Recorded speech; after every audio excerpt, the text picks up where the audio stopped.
Good day, ladies and gentlemen, and welcome back to another episode of The Long, Dusty Road. The TLDR podcast is back for our fourth week. Today I'm joined by Daniel. How are you doing today? Oh man, I'm doing fantastic. I'm super excited for today's episode and ready to get into it. How are you? Well, I'm not too bad. I made supervisor at work like a month ago, and it's just a lot more stress than I assumed, let's say. Oh, congratulations for that. That's incredible. Well, I mean, Big it's fat pay raise? No. I just wanted more responsibility. I'm not even kidding. I wasn't concerned with the pay. I just wanted because every job I've ever had, I've been that blue-collar worker kind of job, and I wanted to have some sort of experience in like leadership or something that can carry on to other jobs if it's one ever fell through kind of thing. Absolutely. So Yeah. I myself have been in a couple of positions like that where I got put over top of a couple of other, shall we say, stellar human beings on a construction labor crew, and honestly, it was a lot more headache than the extra $1 an hour was worth. Yeah, and I'm directly in charge of like 23 people. Oh my. And then I'm indirectly in charge of the plant, which is like 86 people. Wow, moving up in the world. Yeah. There's two supervisors and then an assistant production manager. So, I mean, the production manager is technically everyone's boss, but just the way it works out, the assistant production manager does all the legwork, and the production manager does all the paperwork, basically. So, it's just up to two supervisors to make sure all of the thoughts and plans are properly laid out.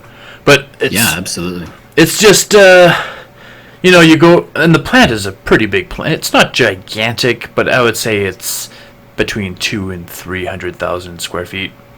Oh my! And it's so I'm in the quote unquote new section of the plant. There's like 1/3 of it was built within the last 5 years, and I'm sort of in charge of that new area, and so I'll spend like a half hour on one side of the building, and then okay, I gotta go talk to the guys on the other side. So I walk over to the other side. It takes 2 or 3 minutes to get to the other side, talk to them, and then you're like, oh, now I have to go back. So it's basically just a relay race going back and forth, communicating and stuff like that. So you're not fancy enough for them to give you a golf cart then? Oh, there's not enough space for it. Using, but I suppose that means that there isn't a heck of a lot of time for gaming for you these last couple of days. Yeah, not as diverse as I wanted. I wanted to start my YouTube channel this week and officially restart it, and I've literally had no time to edit the episodes that I recorded. So yeah, it's still stagnant, but it'll get there one day. Did you end up getting started on your what's that game you were talking about? It's on the tip of my tongue. Dark Souls. Did you end up getting started on the Dark Souls playthrough? I started I did 4 episodes worth of Dark Souls already. They just need to be neatly packaged for YouTube. Same with The Witcher and Skyrim. I just do a courtesy listen to them. It's not like a listen to every single second of the episode. It's more along the lines of, if it has like a rocky end or beginning, I like to just make it a little bit more smooth. Also, if it's like grinding a boss on Dark Souls, instead of cutting, I don't like to cut. What I mean is like stop recording at this point and then start recording again on the successful kill. I like to show everything. So instead of having cuts, I like to do fast forwards. Right. So it's either minimal sound or no sound at all while my character rushes through the enemies and stuff to get to the boss, and then it resumes in normal pace as I die to the boss, and then it's fast motion again, kind of thing. Do you have like a death counter running or something in the bottom of your screen? I could. I feel like even That's the kind of thing that I would have to count at the end of the series or something, because I feel like I would constantly lose track. Maybe not. I've never thought about doing that kind of thing before, though. But yeah, that's the plan for the YouTube channel that I've been completely unable to touch at all so far. So, what about you? Well, things have been kind of accelerating for us a little bit at work as well, so I haven't had as much time to get into it as I would like. The other thing that's really holding me back is a couple of weeks ago we tried recording an episode, and I think we alluded to it in the last show, but I got really, really sick. And we found out later, after a couple of chest x-rays, that it was actually pneumonia. And, oh my goodness, I hope nobody can hear that. There's an airplane passing overhead. Anyways, so... That's fluid in the lungs, right? I think it has something to do with that. I'm not exactly sure. It's a little hazy for me. It did show up on the x-ray. They said there was a couple of spots. So whether that means... That doesn't sound consistent with fluid to me. But regardless, I guess it can take upwards of a year for a person to fully get over that. So... I mean, where I have normally been sleeping hitherto, like up until this point, I've been sleeping and probably an average of 6.5 to 7 hour nights.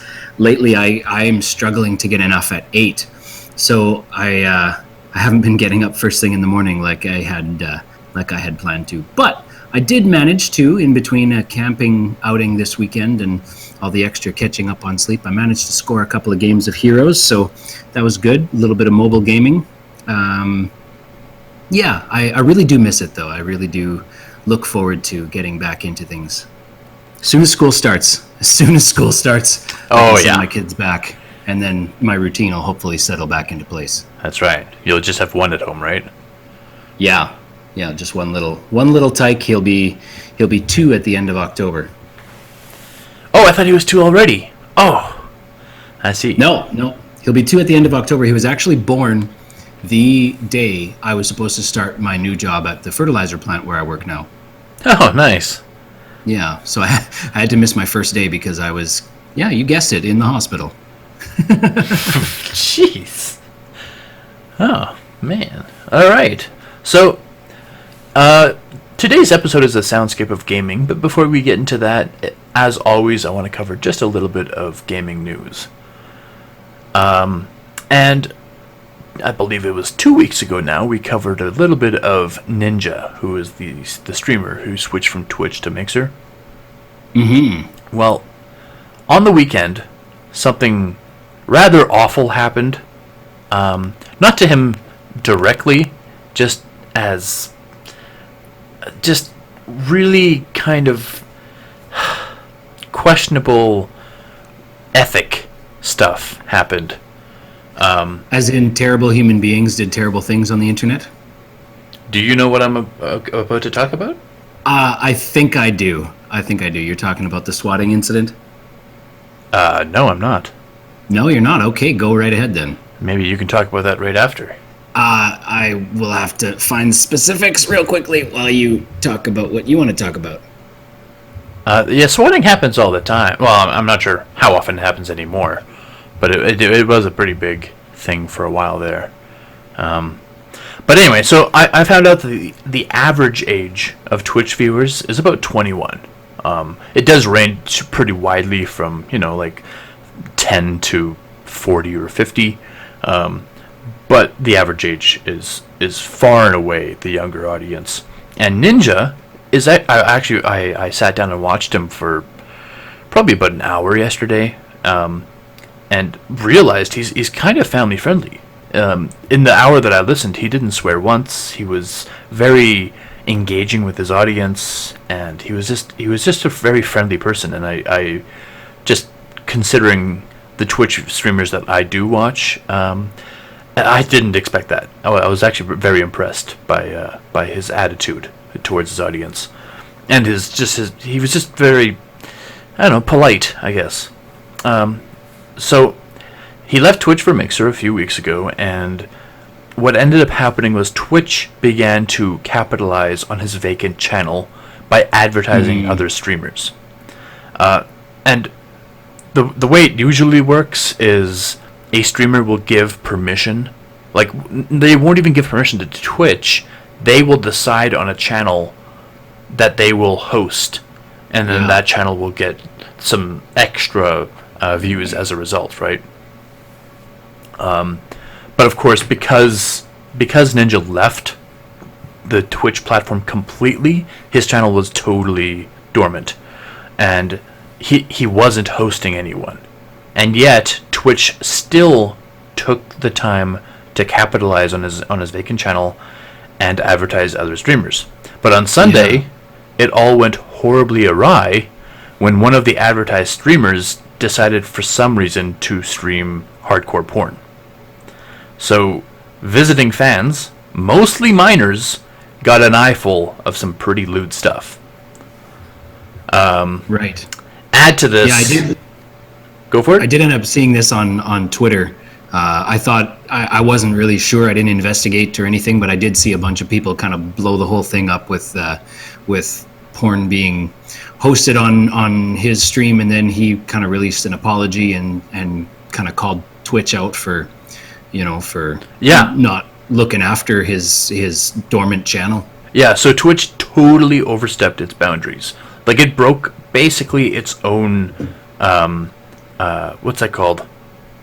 Terms of service? Terms of service. It broke its own terms of service just to, like, make bank on his absence by, like, utilizing his channel.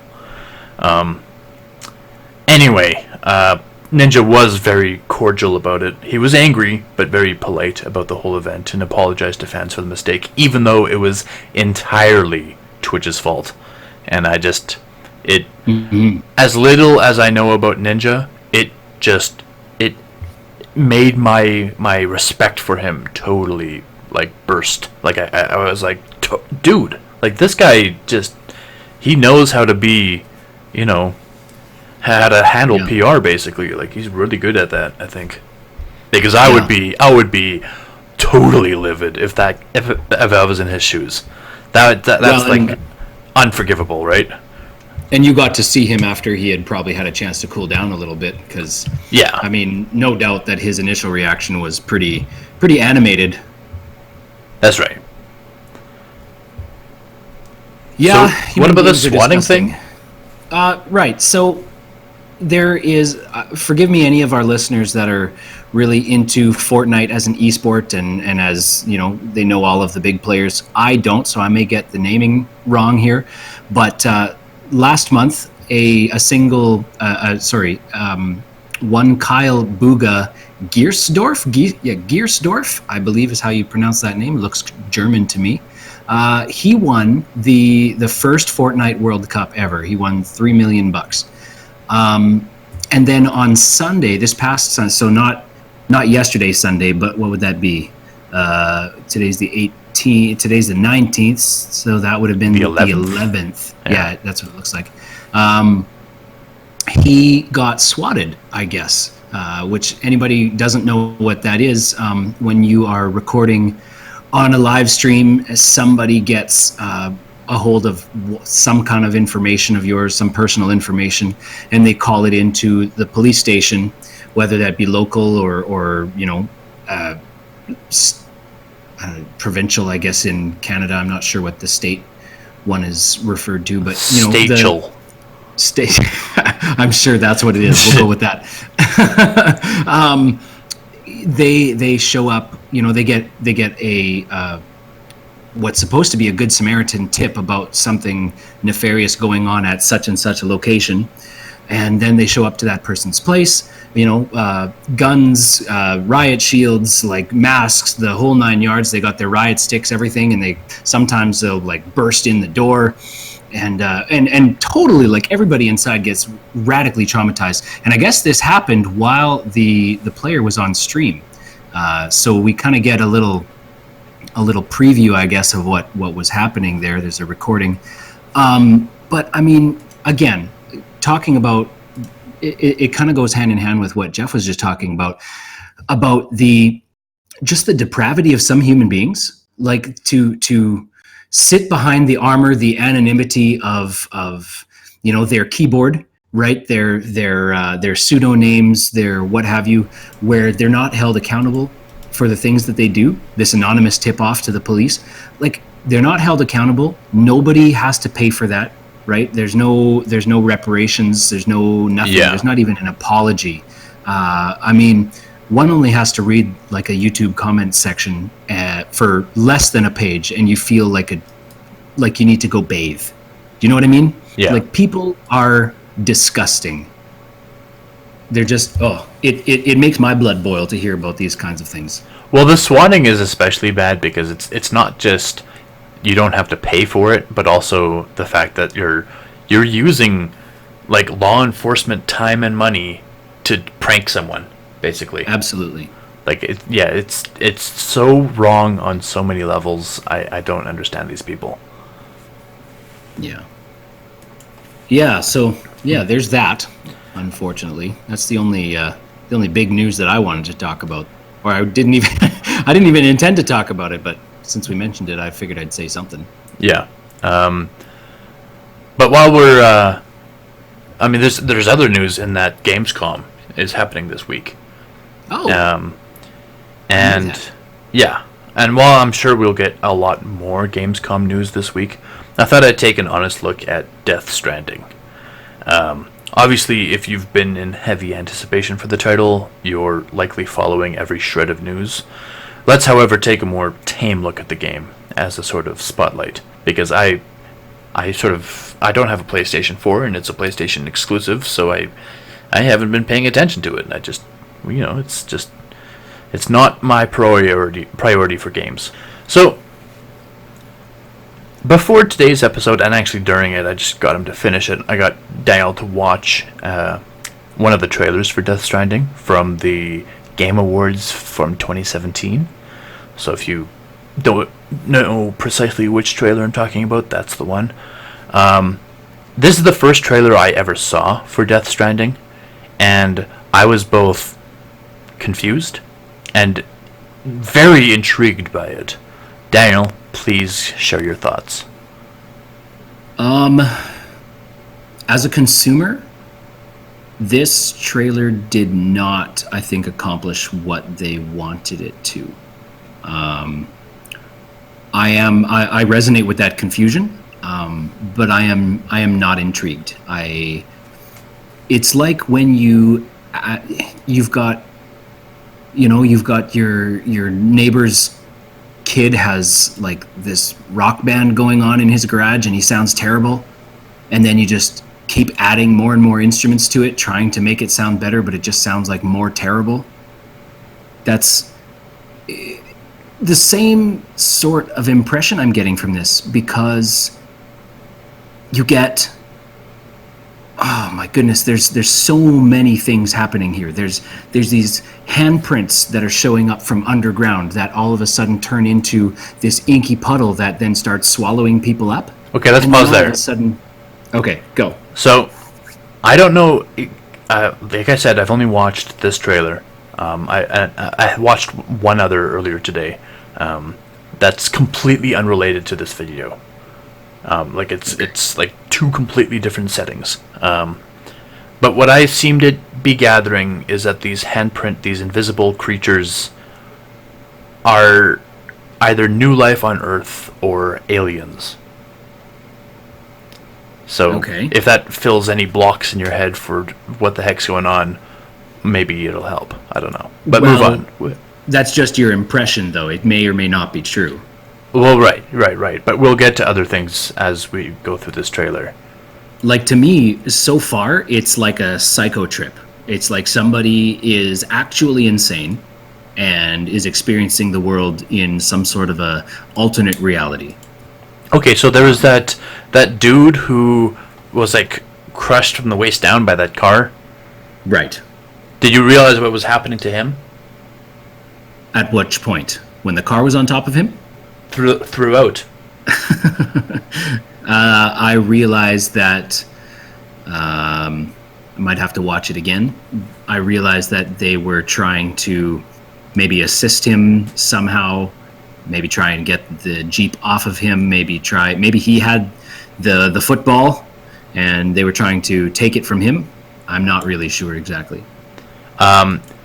When that alien creature, that hand thing showed up, he started to very rapidly age.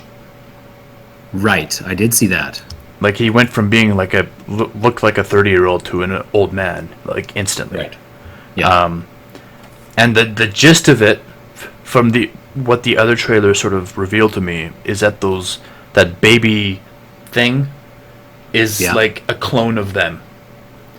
So they're aware that these creatures rapidly age them, and they have this baby, so that when they get into this mortal confrontation, their current selves will age out and die, and the baby will age up into themselves again.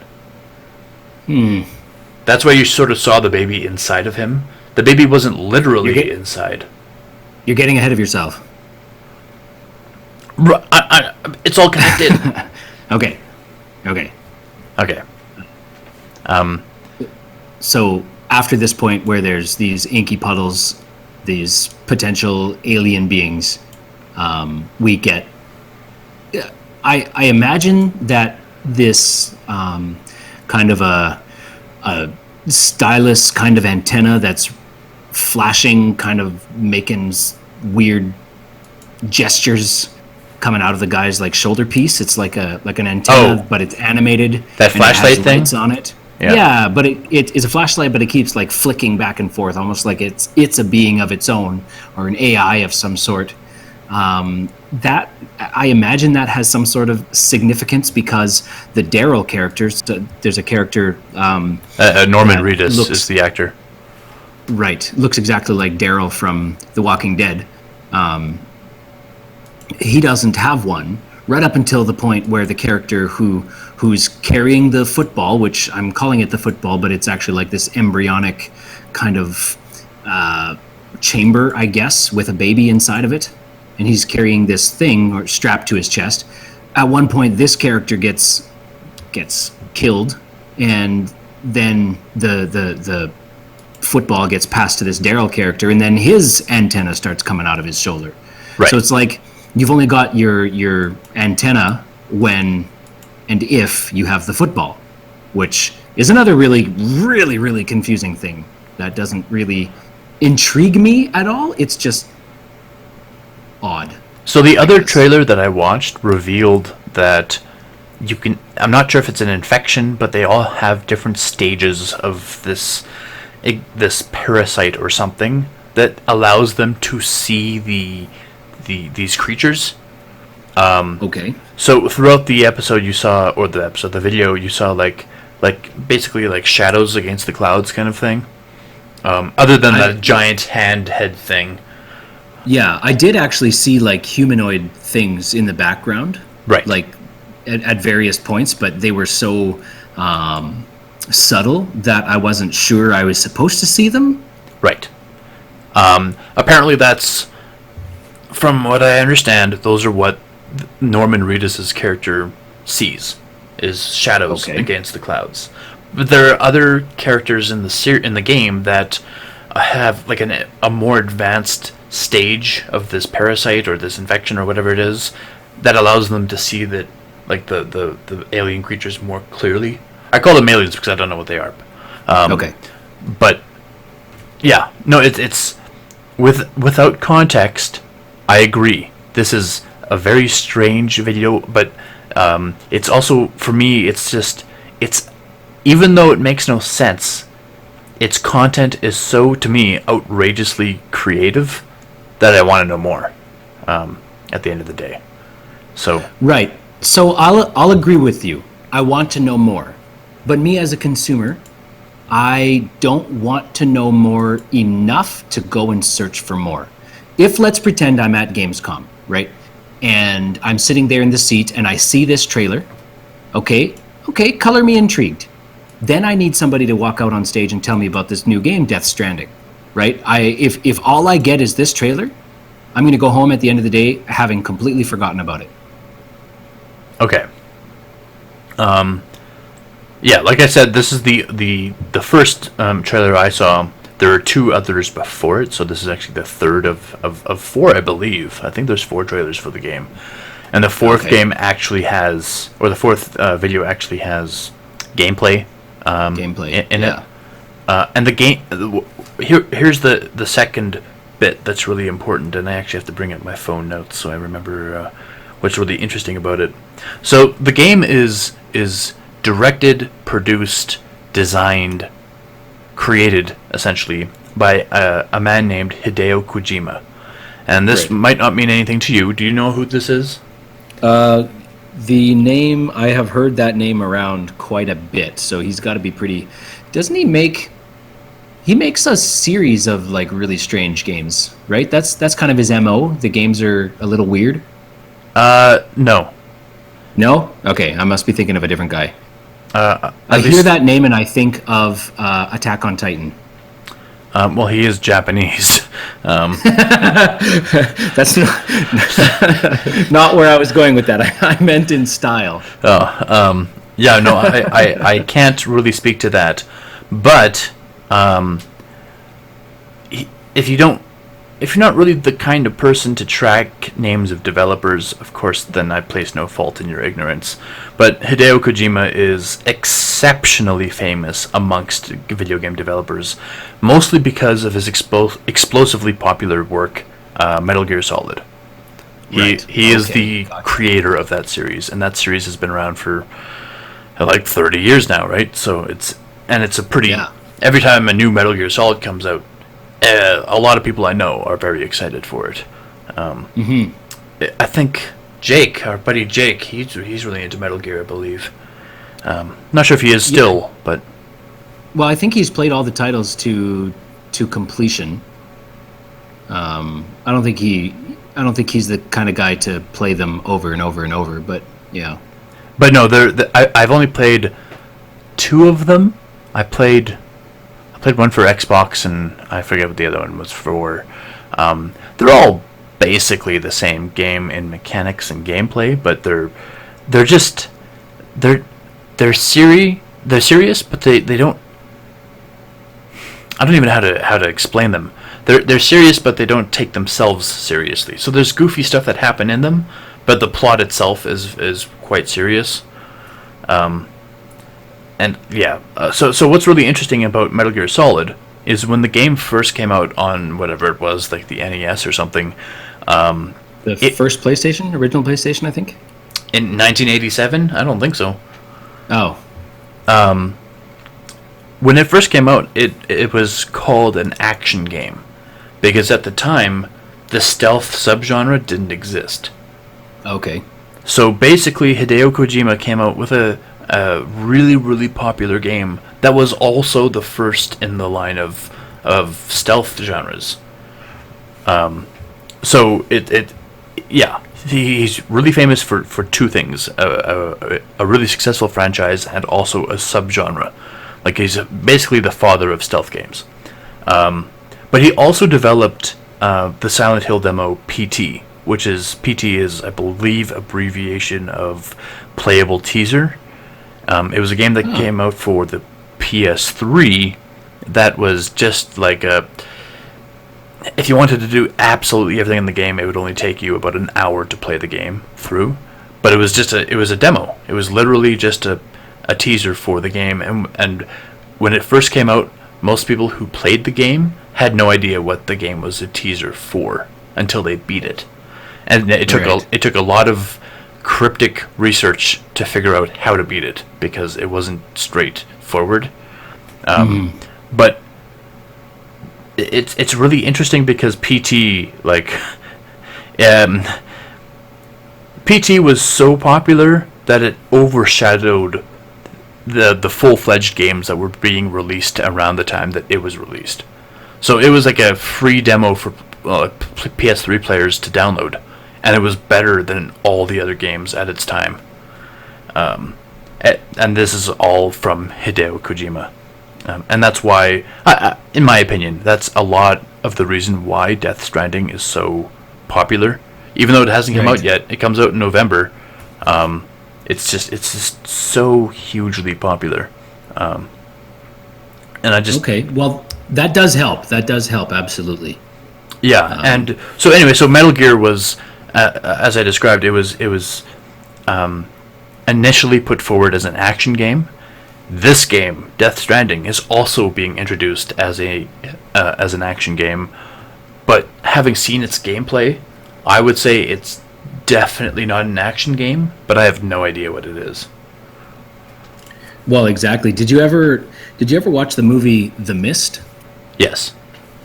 Right. So at some point, it came out in like 2005. So if anybody hasn't seen it, that's on you. 'Cause I'm going to spoil the crap out of it.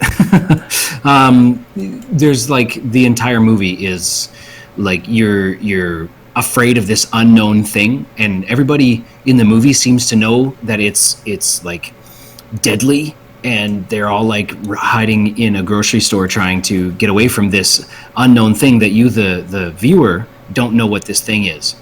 But apparently, when the mist rolls in, like people just die. Everybody just dies. Anybody caught in the mist just dies. So they're hiding from it in this grocery store. This cast of like whatever, like 6 or 8 people. Like it's a really low budget kind of suspense thriller horror question mark. Based on a Stephen King novel, by the way. Based on, yeah, that's right, exactly. Thank you. Where you as the viewer, personally, so I hate it when they do this, because me as the viewer, I feel cheated out of some good story, because here's what happens.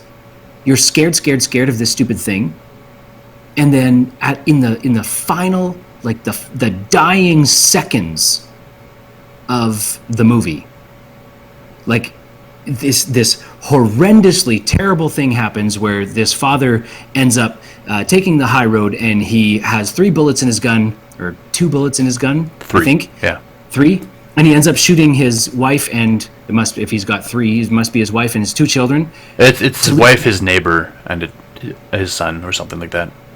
Thank you. Yeah, that's great. Clear that up for me. But essentially what's happening is he takes the high road, leaves himself to be gobbled up by this entity in the mist that we have no idea what this stupid thing is, and he kills his family so that, they don't have to suffer through being like shredded and what have you. And then what rolls up is like a tank, like the army comes in to save all the people. Yeah, because the mist starts to clear. That's right. So literally in the dying seconds of the movie, and then roll credits. So it's like it's such a betrayal of my of all of my time, all of my interest in this movie, and to me, watching this trailer gives me the same kind of feeling, the same kind of sensation, like I am going to be cheated out of whatever this story is going to be. It's going to be some sort of a cheap kind of, I don't know. I don't really have any grounds to base that on. It's just it gives me that impression watching this. So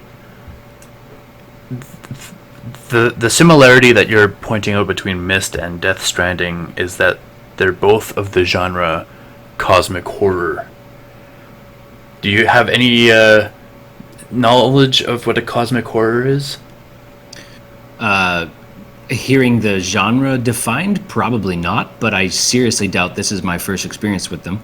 It's fairly uncommon because it's hard to pull off, but it's basically this. It's have you seen Annihilation with Natalie Portman on Netflix? I have not. Should I? It depends on how you like this genre, but it's basically something where there's a villain that is so horrific that you and grotesque that you can't even describe it. That it makes you go mad looking at it because your brain can't, like, it's so far beyond your existence that your brain can't even, like, measure it. Right. H.P. Lovecraft does a lot of this kind of thing. Yeah. Like Cthulhu, for example, is a cosmic horror. It's something that anybody who looks at it is like, oh my gosh, like, and then they go insane and promptly kill everybody. Well, I actually haven't read the Cthulhu book. So, I haven't either. yeah. But basically, at the very end of Mist, there's a scene right before the mist clears. It shows him like driving really slowly down a road with the people in the car with him, and there's this gigantic, weird tentacle, like quadruped creature that stands way higher than the trees that walks over top of them, and like narrowly misses stepping on them, basically. And it's this weird thing that you can't describe because you can make out its general shape, but because it's so tall, it's sort of hidden by the mist, and you're like, what the hell is that? And the same thing happens in this trailer where he's under the water and this weird flying, like 8-legged thing comes along and eats like a human body before like flying away. Yeah, it's just it's just that brand of horror. It's a terror that the only reason it can succeed as a scary entity is for you to never see it. Well, and I think so. We live on planet Earth. We live in this cosmos that we understand, right? Physics has been extensively studied by people for millennia, right? So we have a fairly good understanding of the laws that we have to live by. And when you so here's the thing. I'm all about fantasy. I absolutely love the fantasy genre, and like action RPGs are one of my favorite type of game to play, especially when it comes down to a fable kind of fantasy where it's set in that kind of pre-industrial revolution kind of era where everyone is knights and swords and horses and that kind of stuff. So I'm all about the fantasy. I'm all about kind of pushing the bounds of what we understand as preconceived rules of physics. Magic. Yeah, love magic, the use of magic, especially when it's done well. This isn't magic. This is physics gone wrong. This is physics I don't understand, and I find it disconcerting. As a rebuttal to that, I would say that with the ever prevailing theories involving quantum physics and multiple dimensions, we could be very easily in the near future like stumbling across things that are like outside of our parameters of understanding as well, right? Mm-hmm. Like if That's multiple true. dimensions are real, multiple worlds, etc., we could be on the cusp of that kind of thing anyway. That could be a reality. Well, that may be true, but for Anyway, now, I'm just saying. Yeah. for now, I find it strange. Anyways, quickly just checking off the final points, because I think we do want to get to the main meat of our podcast here. But just quickly checking off the final points on this this video. So the after the football gets passed to the Daryl character, which I'm going to call him that because you can't make me stop. It's Norman Reedus. That's the actor's name. All of a sudden, the air around him is not air anymore; it's water? ? And then all of a sudden, there's a whale swimming through it, and Swimming upside down through it, no less. And then the camera kind of flips around and goes back to this Daryl character, and now it's not water anymore. The atmosphere is air again, and then it goes down into his throat, and then inside his throat isn't like, it's not like stomach acid or what he ate for breakfast. No, it's the baby from the football. It's not in the football anymore. It's in his stomach. What? So yeah. Yeah, I think that's just a. I'm not sure if that's literal. I took it as a metaphor for the baby is him. Often these are metaphorical, and a lot of times you can't. Your hindsight is a lot clearer than your foresight. Right, and the one trailer actually has him waking up in a very similar location, but naked. Oh, that's delightful. Well, I'm just saying, if he's naked, it could be that the baby aged forward into him. I don't know. Female Walking Dead fans, I'm sure, are delighted. Is that show even still going? I think it's finished, I think. But I know there was an incredible cult following among certain women over the Daryl. They even sell like merchandise, like mother of Daryl's baby on a coffee mug or something like that. You even refer to him as the Daryl. The Daryl, yeah. Well, I mean, look at him and his wispy mustache and his almost not there beard. I mean, who wouldn't get weak in the knees? I can't really identify attraction in guys. I wouldn't say I'm homophobic, but I don't see it. You had to wait till I took a drink there, didn't you? What? I didn't know. Yeah. So I guess the TLDR for this thing is interested, probably not interested enough to pick it up. Definitely not interested enough to pick up a PS4. It's the kind of game that because I don't have a PS4, I won't be playing it, but I will most definitely tune in to watch somebody do a Let's Play. Yeah, I could watch a playthrough. I'm not gonna lie. I like the playthroughs to be I tend to shy away from Let's Plays because I don't care for the commentary. I do like to watch the playthroughs though when they make it into like a hyper edited movie. I watched the airplane is going by again. Sorry about that. We heard it that time. The first time I didn't hear anything. I live in a farming community, and we have had so much rain. We've had upward of like 15 or 16 inches of rain this summer. Yeah, we've had the same. Actually getting into the fields to spray like their pre-harvest burn down chemical is next to impossible. Their tractors would sink out of sight. So the spray planes have been going off pretty regularly. Segway. So we spent a lot of time today on the news and Death Stranding, and that's all fun stuff to talk about, but really today's topic is about audio in gaming. This is sound effects, music, soundtracks, everything you could think of when it comes to sound. And, when we try to think of how audio, sound, and music have developed over the years, we remember only the sound itself. Let me elaborate a little bit. Looking at the hardware also gives us an idea of how much was at stake in relation to game music. For example, 8 kilobits of sound RAM and 6 audio channels on the Sega Genesis is a good indicator of how much they thought of music in 1987. 6 kilobits of sound RAM is nothing. Like that, it's not the worst in game console history, but it's very little.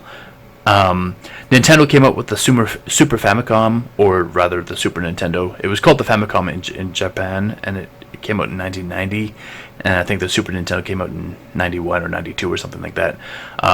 But just 3 years after the Genesis, from 8 kilobits of sound RAM, the Super Nintendo had 512 kilobits of sound RAM, and 8 audio channels instead of 6.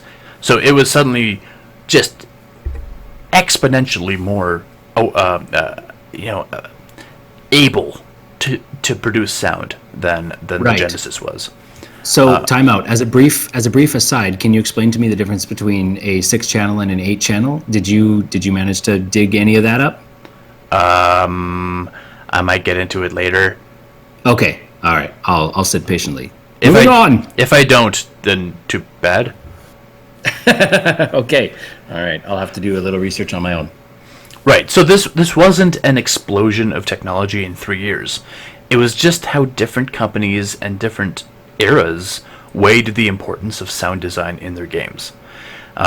Indeed, when we think of the SNES, there are dozens of games that every single person can remember the music for. Whereas the original Xbox, I can really only remember the Halo soundtrack. This isn't indicative of my time spent with that singular game, because I own over 20 games for the console, and I've beaten them all. So it's not like I didn't put time into the other games. It's just Halo just had really good music, right? Mm-hmm. It did. And what I'd rather argue is that with the limited space developers gave themselves for sound design back in the day, they tended to use as much of that potential as they could. Nowadays, with absolute technological wonders releasing on a monthly basis out of the gaming world, it's far more difficult to reach that sound ceiling that we can appreciate out of the retro consoles. We also have to look at sound samples. So for consoles, Genesis, NES, and everything before, all the sound for their every game existed in the hardware of the consoles themselves. So basically the game had the coding for the music, but the consoles had the hardware to play that music. So that is very interesting. I had no idea. Yeah, so that vast array of musical scores you remember from your childhood, if you're old enough to remember the NES, it all came from the same source. Hundreds of games from the same hardware. Well, it makes sense. I mean, a music sheet doesn't take up an awful lot of space, right? If it's all just converted into binary code, I can't imagine that it takes an awful lot of space, and that frees up your cartridge from having to keep the actual audio file and just be able to send a signal to the console to then play this binary code. Right. That's brilliant. I never knew that. Sorry. Yeah. From the SNES onwards, however, composers for these games had to create their own sound samples from scratch, which allowed for greater diversity and complexity, but also with exponentially greater difficulty. It's also interesting following a game that has existed over multiple iterations throughout the ages.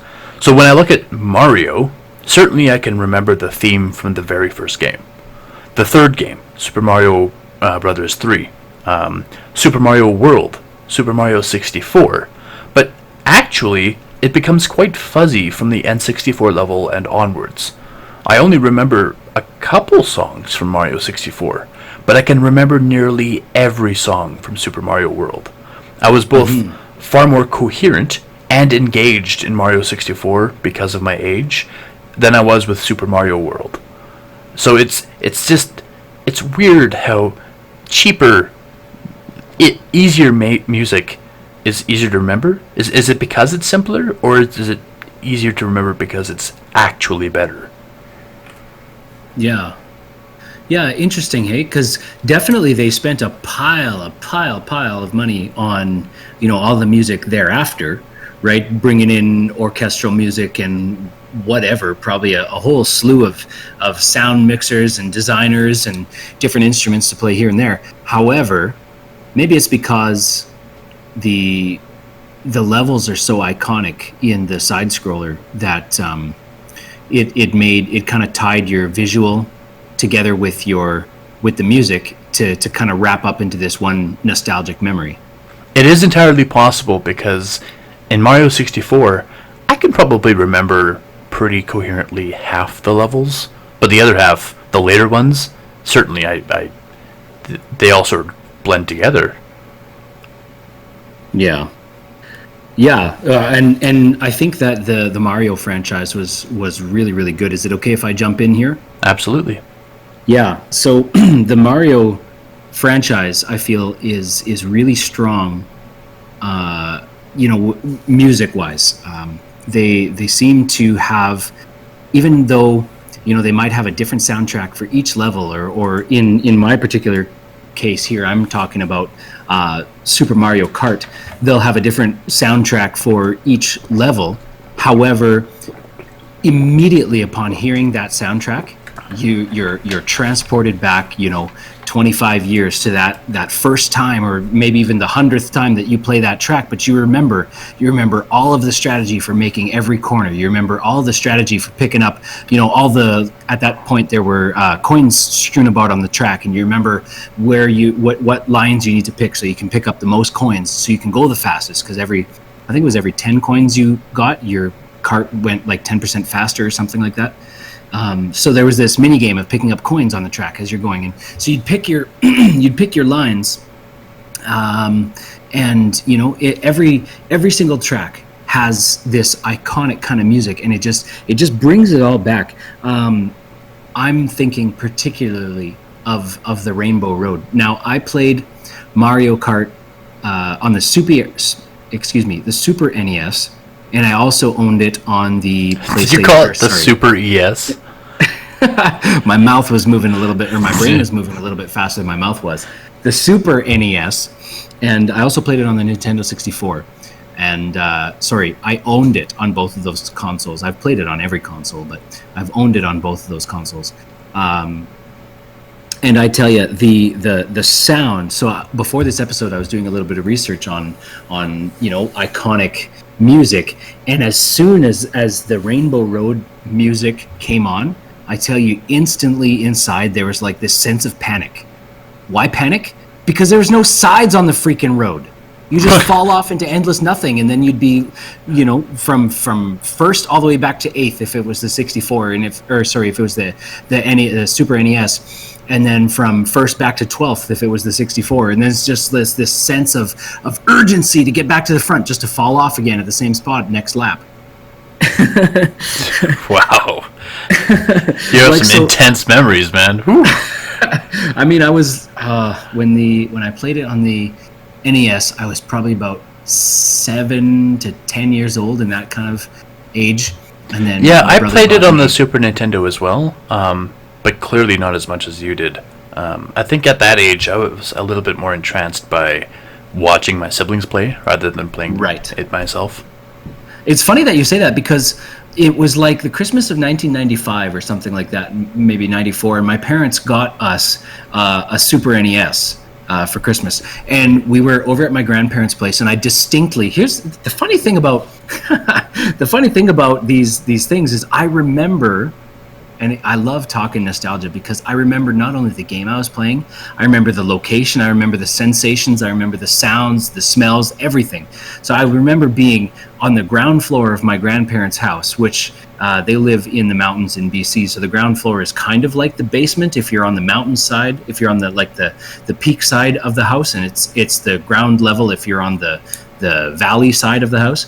So it's like a basement that opens up outside, basically? That's right. Yeah, half of the basement is underground, and the other half is at ground level. Anyways, I remember being in their quote unquote basement, in that little living room that they had downstairs on this tiny little, like 27-inch picture tube TV, and watching my brother and my dad play this thing, and I was too afraid to pick up the controller because I didn't want to lose.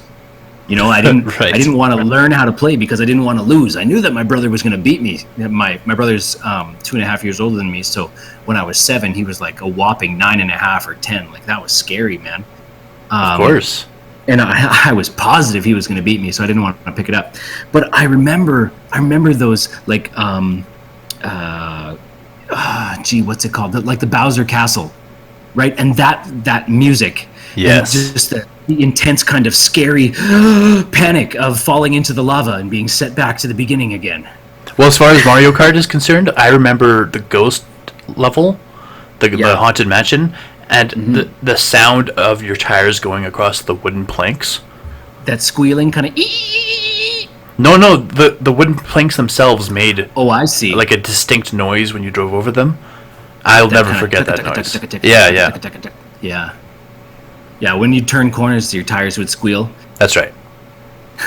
That's more of a universal mechanic to the game, though, I think. But they made different squealing sounds if you were on pavement. Anyways, we digress. So, yeah, I mean, Rainbow Road had its own distinct music, and every time you'd revisit, like I think there was four or five different what they called worlds, and in each world there was one of those ghost tracks, and they all had the same music, and then there was like a GT track, and it all had its same music, and then there was ice tracks in each of them, and they all had their same music. But every time that you'd get to one of these things, it was like this sense of this emotional response tied to each of these ones, right? You knew that if you were on the pavement tracks, you knew exactly how to control. If you were on the ice tracks, you knew that you had to start turning early because there was going to be a certain amount of slip to every single one of your corners. Like, you knew just how to respond to these particular tracks. They built this iconic kind of persona. I'm gesturing with my hands. I know nobody can see this, but no, I was imagining it. Excellent. They kind of built this. I guess it's an entire flavor around, and I think the music really, really, really lended to that. Right. No, I have a stronger relationship with Mario Kart 64 than Super Nintendo, but no, I totally agree. It's the kind of thing that when you start that Rainbow Road level, you're like, oh my gosh, can I make it across the gap? Can I do that shortcut? You know, just stay on the track. Yeah. Yeah. And here's the funny thing. So I may have logged like maybe 80 hours on Mario Kart 64, or sorry, Mario Kart on the Super NES, right, and probably upwards of 400 hours on Mario Kart 64. But I remember Mario Kart SNES more clearly, more distinctly. I remember the music more clearly and more distinctly than I remember it on the 64. Right. Despite spending probably 5 times as much time on the 64. Yeah, no. In many ways, your experience with Mario Kart mirrors my experience with Mario and Mario 64. Yeah. Yeah, well, and I didn't actually have this in my notes, but that's a good point. Like the Mario World on SNES. I didn't play Mario World 2, but I did play Mario World 3. So 1 and 3. You're confusing me. On the SNES, there's Super Mario World, and then there's the one with Baby Mario. Right. Yes, my bad. Sorry. On the regular Nintendo, not the SNES. So okay. there was Mario World on the NES. Those weren't called World. Those were just Super Mario Brothers. Super Mario Brothers. There was 1, 2, and 3. That's right. Right. So on number 3, you had like this raccoon tail. You could get like a brown leaf, and it would give you a raccoon tail. And you could kind of fly with this thing. So I played the hell out of that game. I played, an obscene amount out of Super Mario World on the Super NES. I actually watched my father beat that one after spending probably 300 hours on that game. And my mom even made a birthday cake for me based on one of those levels. Like she must have spent 25 hours piping this cake exactly. So here's the thing. She loaded up the game. She queued up the game. She went to the level that we were stuck at, not even joking. And she got Dad to get her halfway through the level and then pause it. And I'm not even kidding. She spent probably 12 hours recreating that pause screen on the cake. Wow. Oh, yeah, she did. Well, at least you remember it. Oh, I absolutely do. Yeah, my mom was great for that. She made us very, very creative birthday cakes every year. Yeah, so, I mean, that was my extended brief aside on Mario World. But like the music, it just, as soon as you start listening to those, it just brings you right back. Like, so when you queue up the very first level of Mario World and it goes da da da da da da da da da da da, and you're just like, Yoshi is right there in the second question block. It makes no sense. Why would you remember that? But you do. Of course. Right? As soon as that music comes up, you remember it. Yeah, well, it's really interesting, too, to consider the fact that Super Mario World is widely considered one of the best games of all time. And is that because the game itself is awesome, or is it because everything lines up perfectly? The music, like, perfectly complements everything else that happens in the game. Even the sound effects are just crisp and really cool, right? I think it has something to do, I agree. Bring in the that spiral jump that came in later. Don't ask me to recreate it. I won't be able to. Come on, make a mouth noise. Try. Not yet. I didn't even try. I just made noise. Yeah, no, that was great. I lost my train of thought. Good. You know what? I think it I think it has something to do with the era that we lived in at the time. Video games, while not exactly new, were enjoying this kind of breakout. This kind of, it wasn't your regular in television. It wasn't your kind of terrible two-tone color. Even I think it was superior even to your original Sonic games, where it was just it was the colors, the high contrast in colors. Everything was. It just appealed to all of your sensibilities, and I think that the music, the visuals, the sound effects, everything just kind of, like you said, kind of came together in this cohesive thing that now for us in our 30s is just this intense river of nostalgia. Whenever we hear that music, it just kind of just flows back in and just destroys me. I also consider the fact that you might want to look at the fact that when you play Super Mario World, it's just a cartoon character on a blank canvas, well, not a blank canvas, but a static canvas with minimal activity. When compared to a game like Halo, where there's a huge, it's a first-person view rather than I guess Super Mario World would technically be what, third person? I don't know what you'd call that. But it's more in the action because it's first person. There's a lot of high detail. Everything around you has motion to it. All these enemies are running around you. You're not just running forward in the level. You're turning around, you're ducking, you're jumping, etc. And because you're focused on so much more around you, maybe you pay less attention to the music. That's just a thought I had just now, but it might be. Point. It's an interesting point. Where you get to kind of split your focus a little bit from all the explosions and everything happening around you, trying to keep track of, dozens, if not hundreds of things going on, versus the simple side scroller like Mario is, where you really just keep track of yourself and that Koopa coming in. Not to mention, actually, if you look at the fact that in a game like Halo, when Halo came out, first-person shooters already existed, so that you had a host of people who were really good at that genre. When Halo came out, they were like, yeah, let's do this. They got into it really easily. But then you look at a game like Super Mario World, and yeah, there were a lot of side-scrollers before it, but Super Mario World was like the first of a new generation of games, and it was maybe the fact that there were less gamers in general, and there was less skill in the world of gaming back then. That's very true. You died way more often, so you experience that music longer before moving on to the next level. Well, kids today have the fine motor skills that like nobody could even dream of, 25 years ago when Mario World was coming out. But it's funny that you mentioned Halo because I certainly have Halo on my list of iconic games and their music. So I guess we'll kind of just segue into that one. Yeah, go ahead. If you don't mind. So one of the ones I want to talk to is on Halo 2. I believe it's on Halo 2. When you first encounter your very first hunter.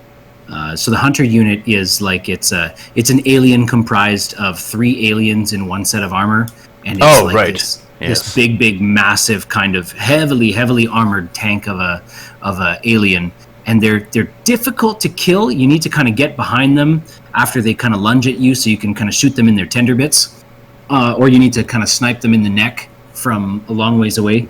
Whichever way you try to kill them, they're a formidable enemy, and they can survive, depending on your difficulty that you are playing on, they can survive like a single long-range sniper blast through the neck, or, you can empty an entire clip of a submachine gun into their back, and they'll just turn around and beat you senseless. So they're difficult to kill. Now, the music that came out the very first time I ever faced off against a hunter was like a da da da da da da da da da da da da, and it was like just this theme music that was designed and inspired to kind of build up this kind of sense of, this kind of sense of thrill inside of me. And it was just like, man, every time I face a hunter, every time I think about a hunter, is this riff comes back in my head. And wow, what an amazing job that music team did to kind of form this pretty simple riff. And it's the same thing. A lot of music teams do this, where they form a simple riff and they kind of revisit that riff, and then they might change kind of the effects that go with it. Maybe they change the instruments that they use to play that riff, but it's this same kind of recurring thing, and it brings back a sense of emotion that they wanted you to experience in the first place, right? They just keep bringing it back. When you get to I think in the last level of Halo 3, you face off against like this team of brutes, and it's the same music, da da da da da da da da, and it just like it right back to the beginning, where it's this sense of like impending doom, where you've got to face off against this thing that's way tougher than you are, and you just have to outsmart the thing. And I just man, what kind of fond memories, what kind of nostalgia. Like, this is just, for all of our listeners that haven't played some of these games, I'm sorry. This is just one nostalgia trip, kind of beginning to end. Yeah. But do you remember Do you remember the sound that hunters made when they died? No, just in general. It just kind of that throaty kind of. Yeah. Yes. What kind of noise? What kind of noise did elites make? Ooga booga. They always try to do their language. Yeah. The demon died by my hand. That's right. Yeah. How did I do? You died a lot, I guess.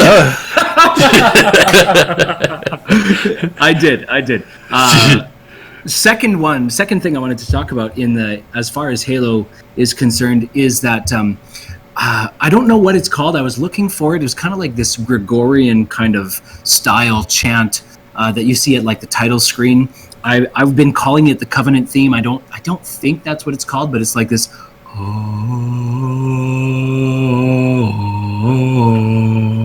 You mean the actual the theme music? Yeah.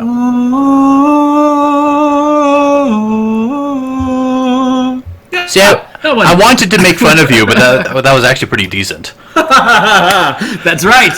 Oh, I absolutely, man, that takes me right back. That takes me back to the loading screen. Believe it or not, so here's another thing.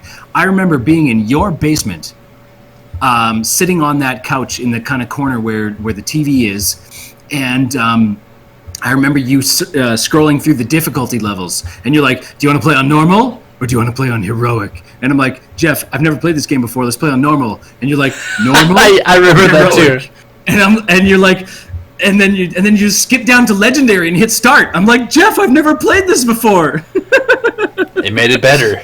Oh, it was terrible. It was awesome. Well, in Halo 2, when they first introduced legendary, you both had to survive, correct? That's right. If one person died, it restarted.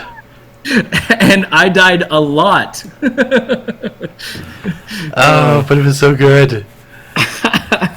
It was fun. We had a lot of good laughs on that one. Now let's rewind a bit, because I still have some other old titles to talk about. Bring it on. So let's talk about Zelda. I can remember the music from its every game, from the NES, the SNES, the 64. The Wii, the GameCube, no, not the Wii U. I was about to say Wii U, but I don't think there was a Zelda game for the Wii U. Now, didn't they redo the Ocarina of Time for the Wii U? They did for the 3DS, but I'm not sure about the Wii U. Now, anyway, so this music, I remember all of it, and I remember. I wonder if it's because developers simply put more weight behind its sound design in Zelda. I mean, an interesting look at Zelda versus Mario is that Zelda reuses its music in richer compositions. So that overworld music that everyone remembers from the original Zelda game on the NES in 1986 was reproduced for A Link to the Past for the SNES in 91, and remixed in Ocarina of Time in 98, and again in Majora's Mask in 2000. That's the same overworld music recycled for every single game. And it makes the song just impossible to forget if you've played more than one of the games. And it's not laziness. It's the nostalgia factor. They're cashing in on the fact that you've played these games before, and it brings back that same sense of wonderment that you had, when you played the first game. And it's not playing the exact same. It's remixed every time. and it's Right. just it's a very clever way of doing it. Yeah. Now, even a game that was maybe super popular in the 60s and 70s, and everyone's played at least once, is still absolutely memorable for its simple sounds of the ball bouncing off the paddles in Pong. That was just a couple simple tones, and yet hearing it without the visual accompaniment is enough to identify it. One tone Right. is all it takes. This is what's referred to as PSG sound, which is basically simply beeps and boops. And this style would persist through much of the early consoles and arcade machines. And by the time a game like Space Invaders came along, sound had advanced enough that it could create a very simple tune that could carry a message such as tension or excitement, faster, more intense, slower, more relaxed. Pac-Man, again, infinitely memorable. Even though I've maybe put a couple hours into Pac-Man in my entire life, yet I can remember the whoa whoa whoa whoa whoa noise as he ate all the little beads. Yeah, exactly. You know, the reason I'm laughing is because I'm sitting here trying to think of how I would recreate that sound with my mouth. Was I at all close? Well, I mean, you didn't sound like the game, but you probably sounded better than whatever I would spit out. So games from the NES and Genesis generation really detailed, though, how well sound effects could convey information. Like using the whip in Castlevania had this weird breathy snap, like a clap, like in slow motion. It was a really weird noise, but it felt good to hear every time you used it. Similar sounds also denoted very different news, like Mario's pipe sound is iconic, but served only as a transitional noise from one screen to the next to distract the gamer while the console unloaded the current bits and loaded in the new bits. Meanwhile, Mega Man's death music is almost the pipe music from Mario, but at a different tone, slightly slowed down perhaps, pitched differently, and equally memorable for its meaning. Another similarity, simply saying Mario's coin sound. Nearly anyone can recall that memory of picking up a coin in any of the games. What about the Sonic ring sound? Same deal for a lot of people. In fact, the sound of Sonic losing all of his rings when he gets hit is strangely similar to jackpots at a slot machine. That sound of coins just pouring out, which I find kind of curious because it's a bad thing in Sonic, almost as if they were trying to subliminally tell kids not to gamble. That one's for the Paranoid Delusions folder, I think. I also find it fun to consider that most characters don't emit any voice in early games, which I think was partially intentional for the player to sort of insert themselves into that character's shoes. As a sort of aside, when I'm reading a fantasy book, let's say Harry Potter, especially when I was 11 years old reading it, if I tried to imagine myself in the Harry Potter world, I would literally insert myself alongside Harry Potter and carve out a bit of the story for me to uncover in my daydreams as an 11-year-old. It's the same with any fantasy I read. When I imagine myself in the world, I sort of it's a practice I exercise often. I never take the place of any existing character. I become my own person. This is a weird tangent that I didn't mean to go down. The intention of that story was that to give a character voice makes it more difficult to assume yourself as that character. Right. Like I feel more attached to Final Fantasy VII's Cloud or Mario or Link because they don't speak. When I'm playing as Master Chief, I care for the character, but I feel less attached because he has a known separate identity from myself. Right. Yeah, even though his identity is really kept, it's kept secret, maybe you'd call it that, because you never ever get to see his face. But it's still very obviously separate from you, the player. Right. It wasn't until they come right out and call him John, and unless your name is That's John, yeah, it's a bit of a disconnect. you're not Master Chief. Yeah. I would say it wasn't until Street Fighter that I remember that characters began to actually have voices. And in this example, their voices were really only utilized so they could shout their abilities as they used them. I mean, I guess shouting altogether is commonplace in martial arts as well, though, so maybe that's a bad example. But the point of this first portion for me was to just how crazy it is to me that you can take a soundbite that's an eighth of a second long, sounds like a modem hooking to the internet, and make it memorable enough that people never forget it 30, 40, 50 years later. That in the moment, give it impact and gravitas to its own context. Mm-hmm. Yeah, it's funny that you mentioned the coin sound because I didn't get to my sound bite research for this episode, but that was one of the things I was going to talk about because it had such impact for me as well. In every single Mario game where there is a coin collection system, they use that. It's probably not exactly the same soundbite, but it sure conveys the same kind of bling kind of message. Yeah, it's absolutely very similar. Rewarding. Yeah. It's rewarding, and it makes a person want to set out and just collect more. Right. A good example, I think, translates pretty well to TV shows. Take something like Gordon Ramsay's Kitchen Nightmares. This is a good example because two versions of the show exists. There's the American version and the British version. In the British version, there's straightforward narration, problem, how to solve problem, problem solved. In the American version, there's intense and energetic music pulsing throughout the entire episode. Even if its events are less severe than the British example, it feels way more crazy because of the music. I think in the same way, games can also be robbed completely if you mute them and play. You can still enjoy yourself, but if you turn on a game you've never played before and have it on mute for your entire playthrough, you won't appreciate it for nearly the same reasons. In fact, it may even be more forgettable. Interesting. I wonder, that would be a neat test to conduct to see if, somebody, I mean, there's probably nobody on the planet that's over, 22 that's never played any of the original Mario games, but it'd be interesting to see, make somebody who's a virgin to those games play those games with the music off and see if see how it changes. Got the same. Yeah. Yeah. The craziness of sound clarity is really brought to the forefront in shooter games like Rainbow Six Siege. If you know what you're doing and have a good headset, you can hear somebody walking in the room on your left over gravel, wood, or carpet, wearing running shoes, boots, or high heels. These kinds of actually discernible sounds are what truly separate a professional gamer from an amateur gamer from the player's perspective. I bring this up because after a little bit of research, I've learned that it's pretty typical for each sound-emitting object in a game to not have one, not two, but actually up to 40 or 50 individual sounds. Ooh.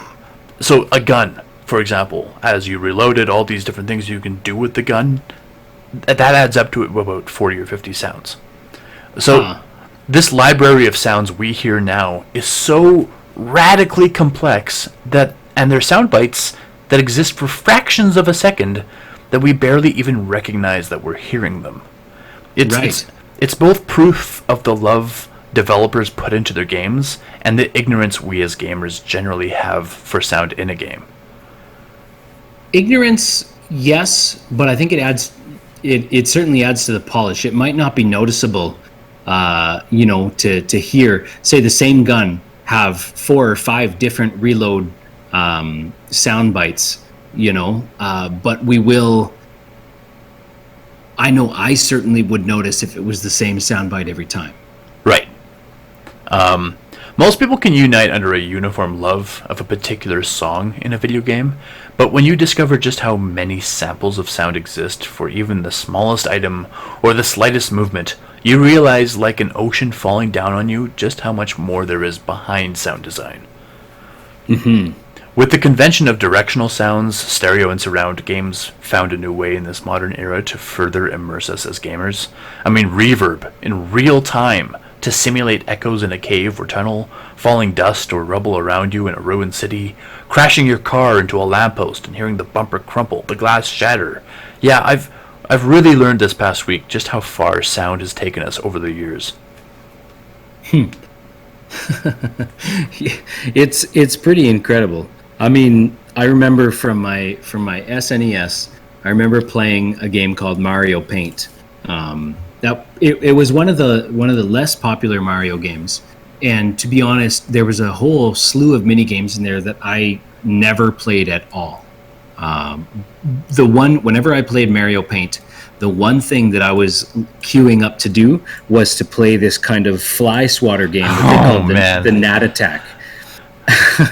And I just queued up YouTube, and I was listening to the Gnat Attack, just the music in the background and the sound effects associated with the fly swatter swatting a gnat or swatting the big kind of wasp boss, whatever you wanted to call it. I'm sure it had a name. I have no idea what that name is.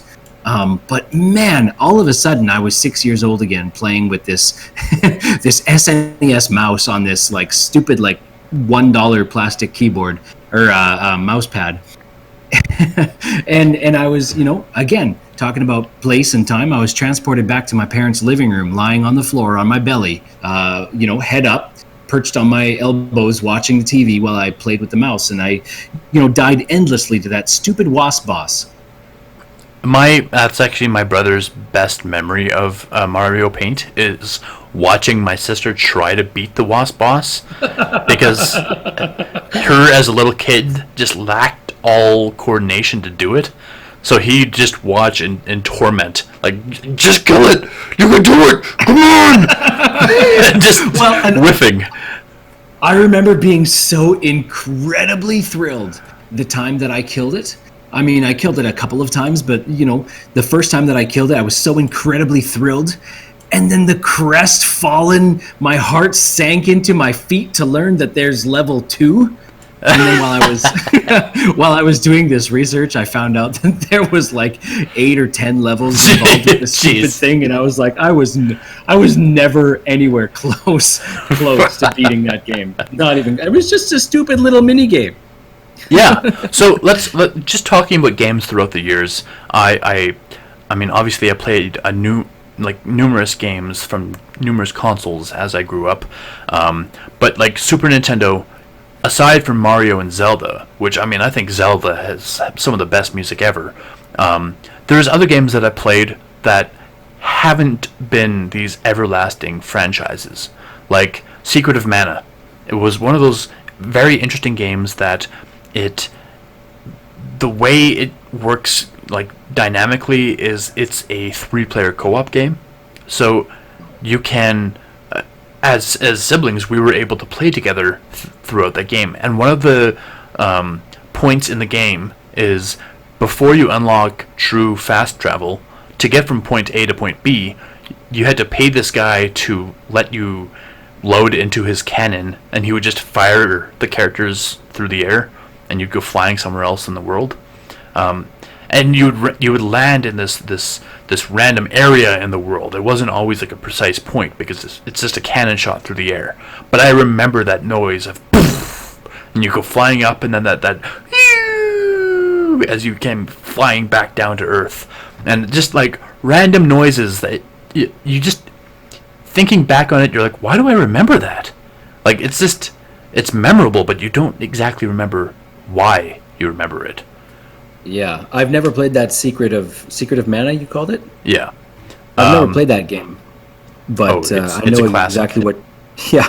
Yeah, I know exactly what you're talking about. I played a game on the N64. I've never, ever heard anybody else talk about it, so I assume it's a pretty obscure game. But it was called Buck Bumble, where you were this bumblebee kind of moving around, trying to, like, get some nectar, and just I don't exactly remember the entire gist of the game because I only really played it at a buddy's place. But man, the iconic music at the loading screen at the beginning, or not the loading screen, but like the title screen, where there was this, I mean, at the time it was like the 90s kind of hip hop thing going on, and it was like this, wow, what a hip game, because they've got rap on their title screen, right? I've never heard of this game in my life. You've never heard of Buck Bumble? Nope. No, you played as a little honeybee, and the entire goal. I mean, I don't know what the entire goal was because, like I said, I played it just a couple of times at a buddy's house. But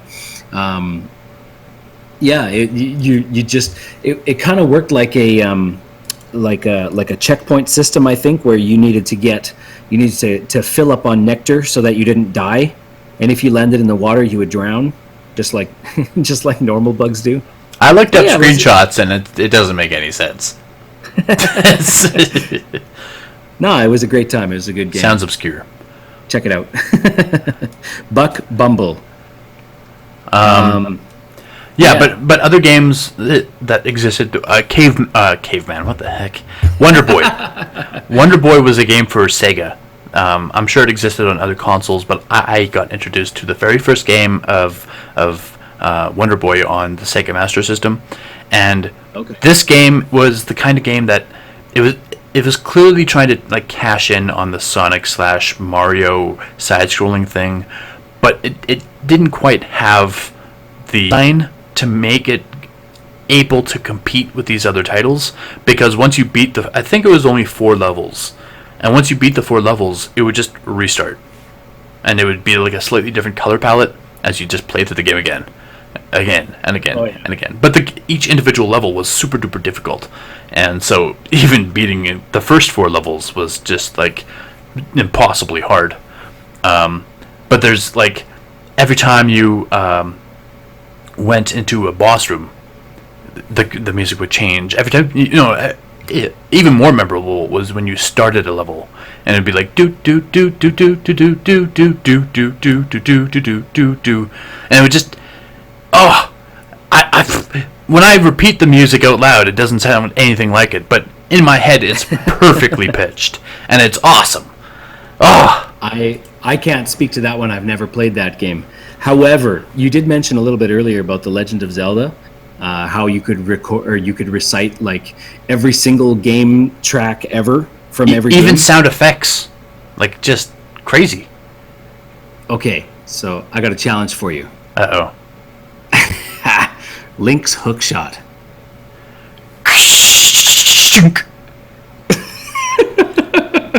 That was pretty good. I'm not gonna lie. But I mean, so yeah, the Legend of Zelda. I didn't get into very many of those games. I'll be honest, because I didn't really have a current. I didn't when those games were current. I didn't really have the cash flow, being like 7 years old, to buy the games that I wanted. However, in the 64, I did have the Ocarina of Time game, and that game, I mean, because so much of the game was tied to music and being able to play your ocarina, which is kind of this little flute thing. If you've been living under a rock and don't know what an ocarina is, it's like a little palm-sized, probably about the size of a potato, kind of little mouthpiece flute thing. I believe there's actually a type of ocarina called the potato ocarina. You're making that up.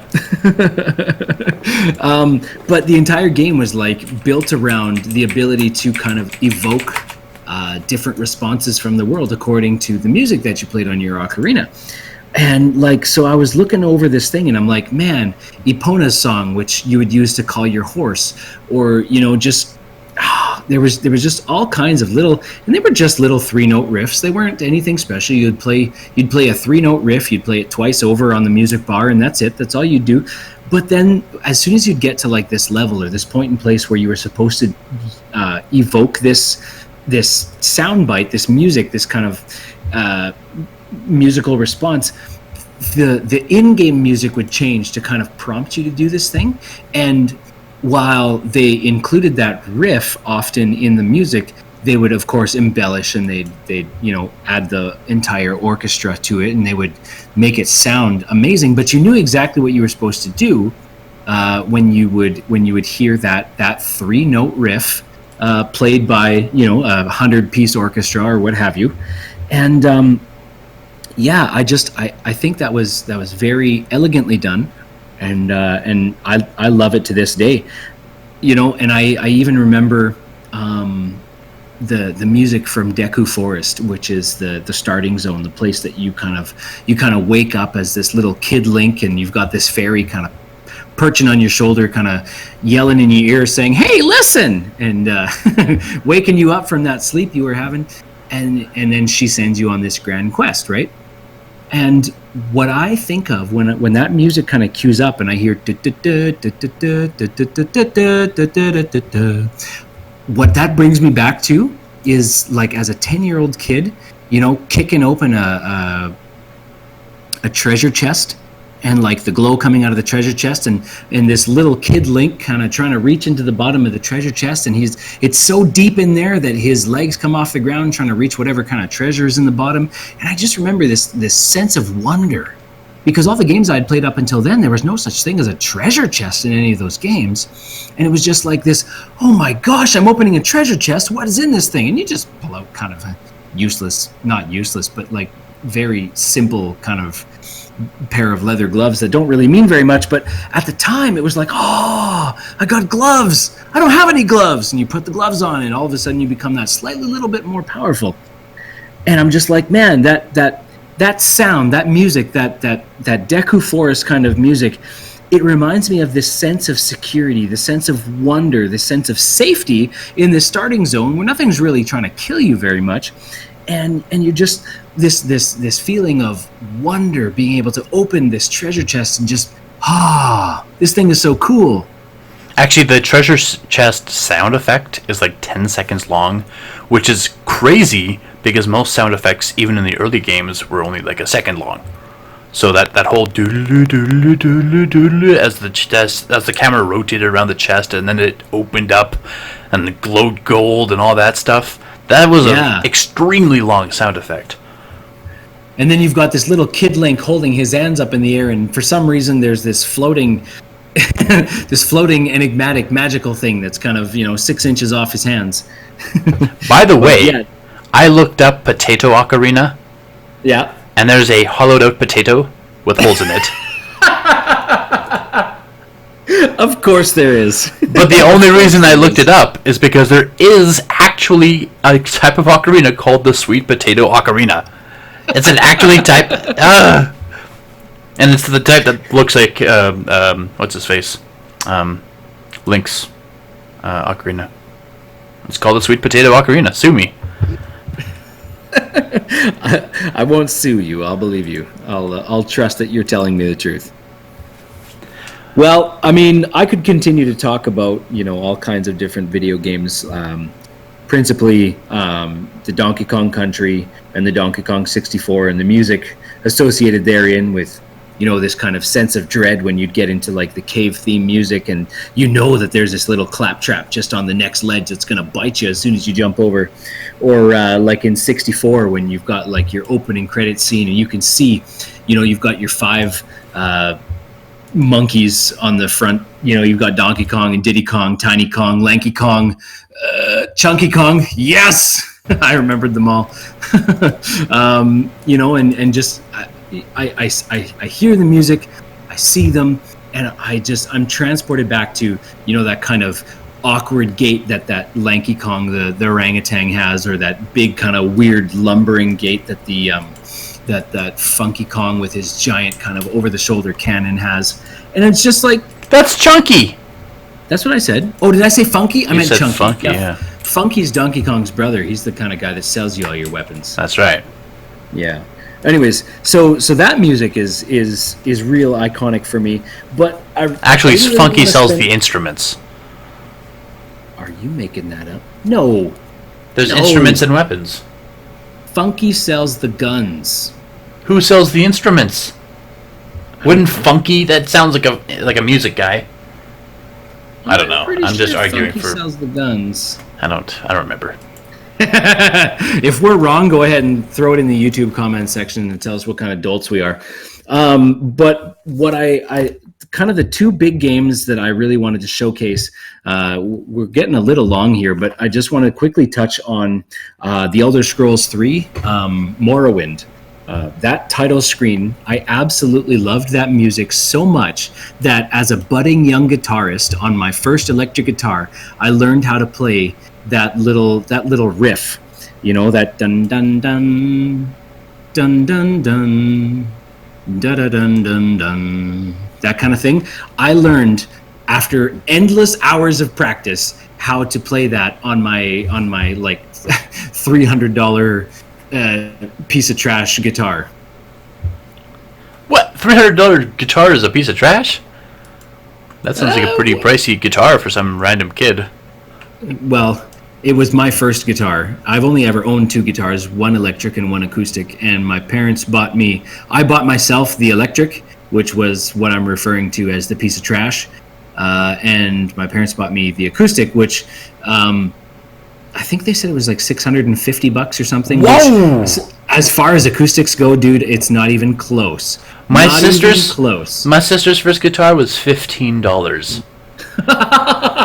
And she still has it, gosh. And it still functions. Wow. Is that right? Yeah. So, of course, I'm not exactly a music buff. I haven't touched my guitar in like 4 years. But I know that there's people that I'm immediately acquainted with that have $3,000 guitars. Yes. And that's not even pushing the limits. Not even close. It's the same with everything in the world, like bikes. Like you buy $100 bike and you're like, it's my bike, it's brand new, and then some other guy's like, my bike's $8,000. And you're like, oh my gosh, okay. Yeah, well, exactly. So there was that Morrowind riff, and every time I hear that, I'm just like, I'm once again transported back into my bedroom. As a 14-year-old kid or 13-year-old kid sitting on the edge of my bed, watching my Xbox screen and trying to play along with. Sorry, my Xbox didn't have a screen, but my TV screen hooked up to my Xbox, trying to play along with this riff, and just kind of trying to replicate that thing. You own that game, or did I lend it to you? I think you lent it to me. I didn't get a lot of hours on that game, but again, that kind of just speaks to the iconic nature of that music, doesn't it? If I only had the game for 30 or 25 hours worth of playtime, the fact that I loved and was so enthralled and entranced with that music that I sat down and figured out the riff, how to play it on my guitar. I mean, that's kind of a feather in its hat, isn't it? I mean, we've been talking pretty obsessively about Mario and Zelda, but to go back to it at least one more time, my dad loves the menu music for Ocarina of Time so much that I remember as a kid, when he came home from like night shift or whatever, he would turn on the game and then just lay on the couch and fall asleep. Yeah, like it was like the perfect music for him to fall asleep to.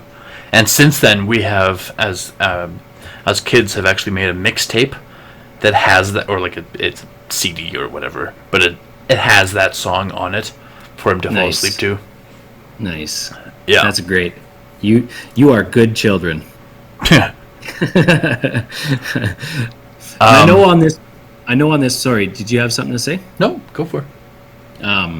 I know on this podcast that Jeff and I have kind of a shared experience in the Blizzard games, and we talk about them a lot. But I think I'd be remiss if I went this entire episode without talking about Warcraft and the music associated therein. I'm referring specifically to World of Warcraft, because I know Warcraft 3 has some pretty great music. However, off the top of my head, I can't remember any of them, due maybe in part to the fact that I've only played through the game twice, so it might be that. But I tell you, I am... Do you remember what the peasant says? I remember what the orc says. What does the orc say? More work? Oh no, that's the peasant. That is the peasant. Done. That is the peasant. The orc goes, okie dokie. They all sound the same. Apparently racist. One of the things that I'm super excited for with WoW Classic coming out on the 27th is, believe it or not, I want to find an inn and I want to stand in the inn and listen to the music, because that original music, because the game has this mechanic in it where you gain kind of a rest bar when you stay in an inn. You go to an inn, you go to a place of rest, and you log your character off there when you're done for the night or for the day or whatever your interval period is. When you're done playing the game for a little while, you log your character off in that location so that he can gain this rest period. And while you're away, this rest period fills up, and when you come back to the game, you gain double the experience from killing monsters and completing quests until you run out of rest. And so there's this kind of association of safety and warmth. And one of my first characters, actually the first character I ever created, was a dwarf. And dwarves start out in this kind of snowbound province called Dunmorrow, and everything around there is like eternal winter. So when I would get into an inn where there's like a roaring fire and there's like, mead flowing like crazy and everybody's drunk and stuff like that and having a great time, and there's laughter sound bites happening in the background, it's like this escape, this warm haven where you get to escape from the winter outside. And I get that sense of kind of, you get to take a load off, kick your boots off, and just sit down with a pint and just relax after all the adventuring you've been doing. And that music, that does it all for me. Everything? I mean, do you know what I'm talking about? Do you remember that music? Yeah, of course. I played Classic a lot longer than you did. A lot longer? I think like a month and a half longer, maybe. I remember talking about the game quite a bit before you ended up trying it out, because it wasn't my account. So we only had limited time to play it. Yeah. I started playing 4 months after launch. I don't remember when I started playing. It couldn't have been that long. Anyway, moving on. You know the Barons music? Yeah. You remember that kind of ambient kind of, and then that weird like haw in the background? Haw, yeah. I remember that. And what does that remind you of, the Barons music? Help me Anything? Out. I mean, I'm not looking for a specific answer. I'm just wondering what it reminds you of. Nothing. Chuck Norris jokes for me. Oh. Every time I hear Barons music, I'm like, Chuck Norris doesn't have a chin. He just has another fist to punch you with. Ha! Exactly.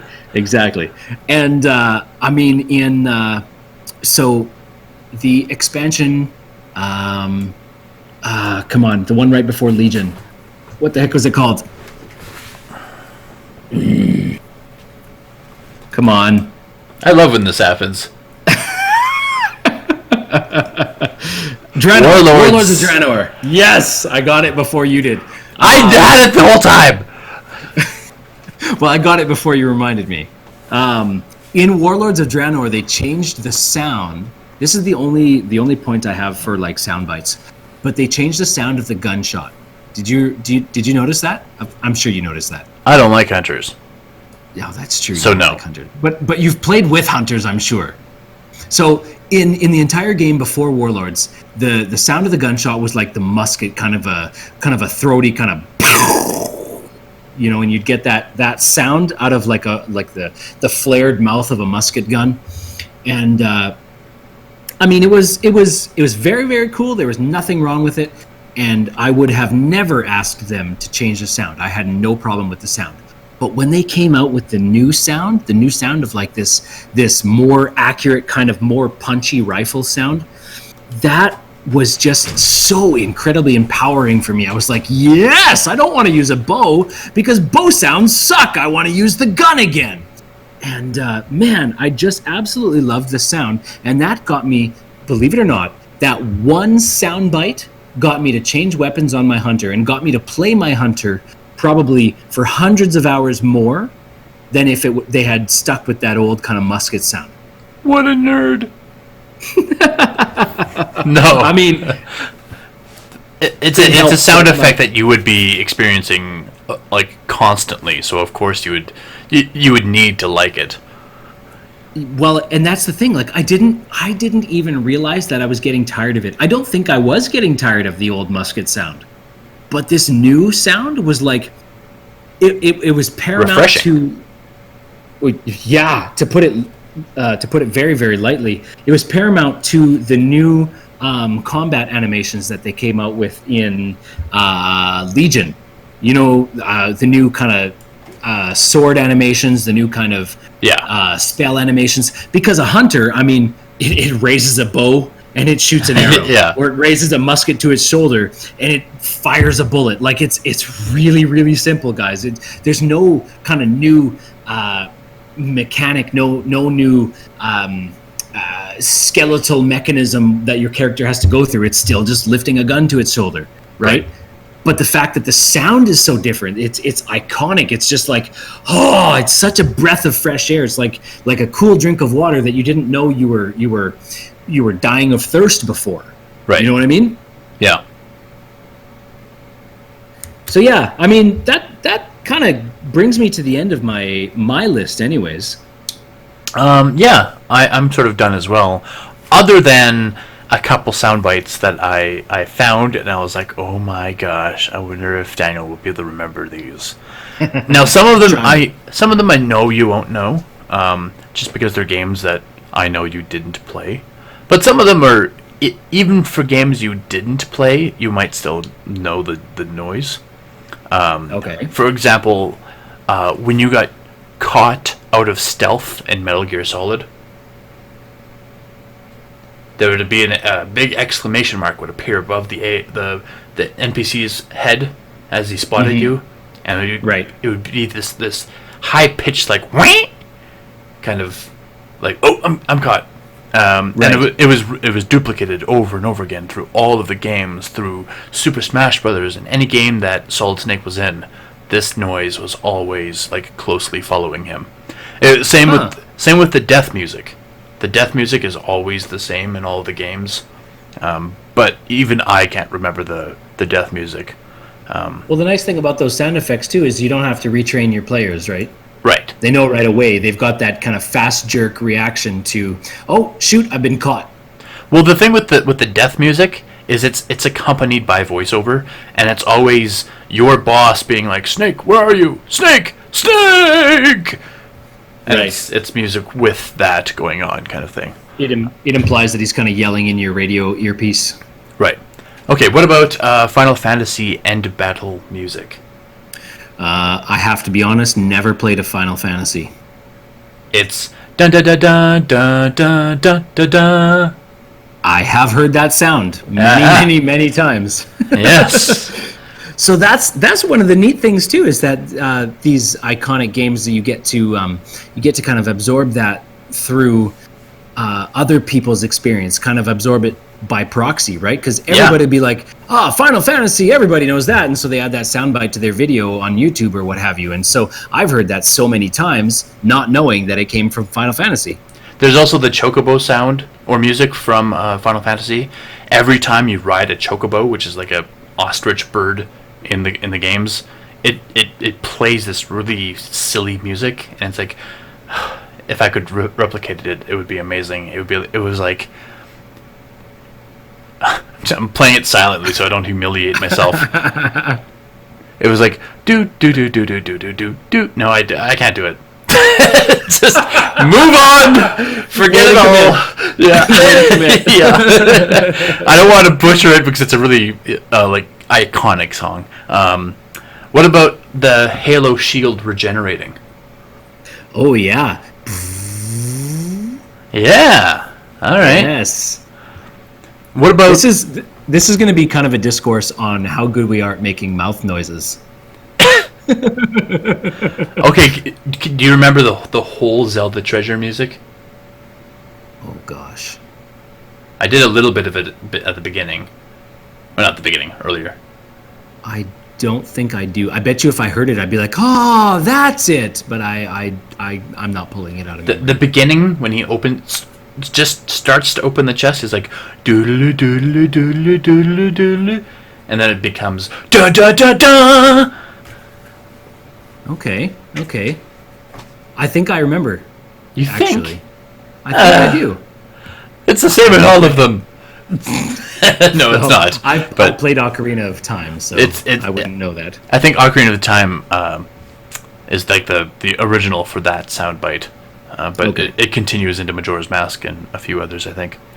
What about when Sims characters talk in The Sims?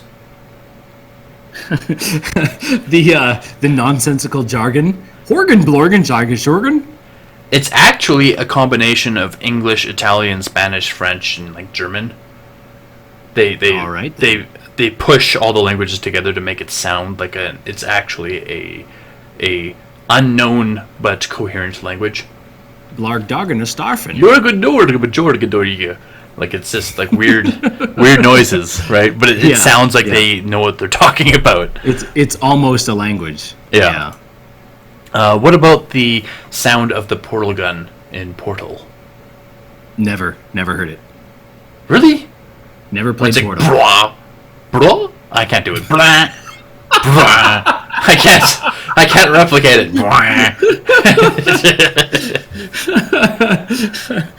What about the brute? What the heck is that blade gun that they had in Halo 3? Oh, yeah. The one that bounces. The brute shot, wasn't it? Brute shot. Yeah. Yeah. I can't remember. Or the Gauss gun.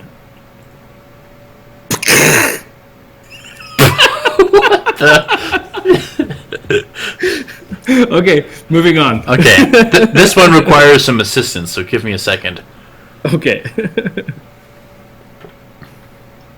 I hope I don't laugh when I do this because I'm gonna die. Whoa! Do you know what I did? I have no idea. Oh, I have to do it again?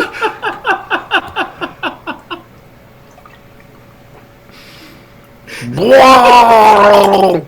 Whoa! It sounds like you're trying to do a Murloc. Yes! I knew I nailed it. But it doesn't sound like a Murloc. That's how they did their Murloc noise. Really? They seriously gargled water? Yep. So I tried to replicate it. I think they'd do a better job just going... No!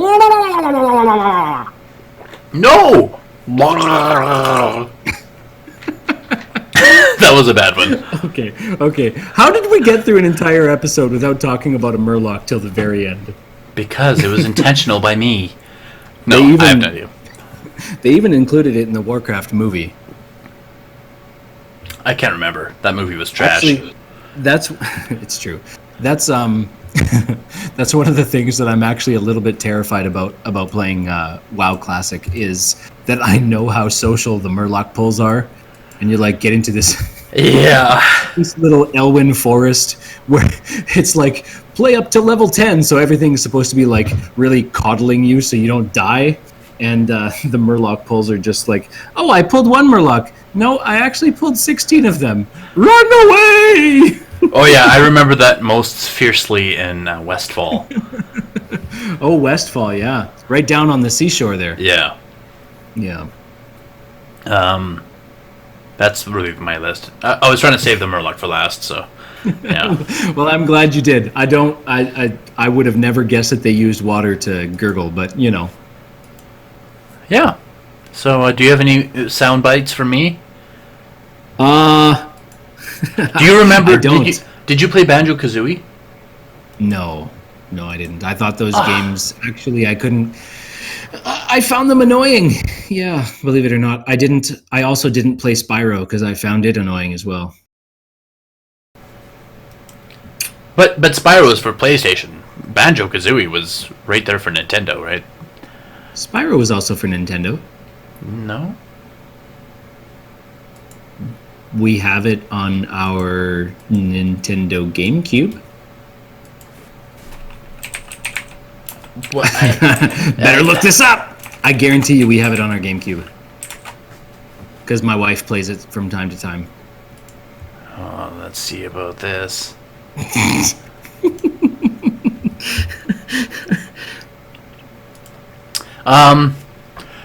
What about it sucks you don't know Mambo Jumbo. Mambo Jumbo is like a shaman character in Banjo-Kazooie, and okay. He's like Ikum Bookum. They all have like like stupid repetitive noises for their individual language. Like banjo speaks differently than kazoo. Kazooie does. Kazooie speaks differently from the witch. Everyone has their own sound effect for their speaking. Oh yeah. And Mumbo. And yet they all understand each other, I suppose. Kind of like a meeting of the minds in Star Wars. Yeah, and Mumbo Jumbo, apparently it was just some guy, an English, like a British accent guy speaking, and all they did was like massively contort his voice, so it sounds like Mumbo Jumbo is just speaking gibberish, but if you slow it down and alter the pitch, it's actually, you can understand him perfectly fine. But it's interesting. It's not him actually reading the lines, it's him just saying random things. So you'll be able to understand him, but it's completely like random nonsense. Gobbledygook. Yeah. Yeah, interesting. Well, I think that about does it for Jeff and I, ladies and gentlemen. Thank you so very much for joining us for this 4th episode of the TLDR podcast. Remember, if you want to get a hold of us, you can tweet at us at podcasts, no T, podcasts, and then TLDR, podcast TLDR on Twitter. Also, you can email us at podcast with a T, TLDR@gmail.com. And finally, if you are looking for more of us on YouTube, you can subscribe to our channel. That is the TLDR podcast. Thank you again very much for listening, and tune in next time where we will be talking about turn-based gaming and why it is terrible. No, I'm just kidding. Turn-based gaming and the pros and cons therein, and we will be happy to have you. Jeff, is there anything else you'd like to talk about before we head out? Well, last time you ruined my outro, and this time you took the whole thing. Ah! That's right, it's mine. Unbelievable. Well, thank you very much for listening, and we will catch you next time on the TLDR podcast. See you later. Aging in the ground. What? So this Death Stranding trailer that you've got me watching, this guy right at the beginning looks a lot like Daryl from what the heck's his name, or from that show, the one about the zombies. Come on. You can do it. I don't remember. No. I usually can. But I think I got it. No, it's not there. What are zombies? The Walking Dead. Ha! Thank you. Well done. He looks like Daryl from The Walking Dead. That's because it is Daryl. Come on. Oh, is it? Yes. And then I did the T as teaching, and I was like, well, what can I do from there? So I put teaching, learning, dang it, researching. What? You're right, this is terrible. I know! I didn't think it was laugh out loud terrible. No, I wanted to put it in a gap so I could put it in your little segue soundbite. Segue. Oh. Segue. You're going to keep using that, hey? Oh, yeah. With a little bit of music? Every time we have a very bad segue, it's just going in there. Nice, I love it. Did we mention the subject for next time? We did. Are you sure? I'm sure. I said, we're going to cover turn-based gaming. Oh, that's right. Why because it's terrible. You shat all over it, yeah. I did shat all over it. It's true. You were like, Hearthstone. I never liked that game. Whoa, it's awful. I did love Hearthstone. You're right. I did. Now look, I swear to you, I had this nailed. Nailed what?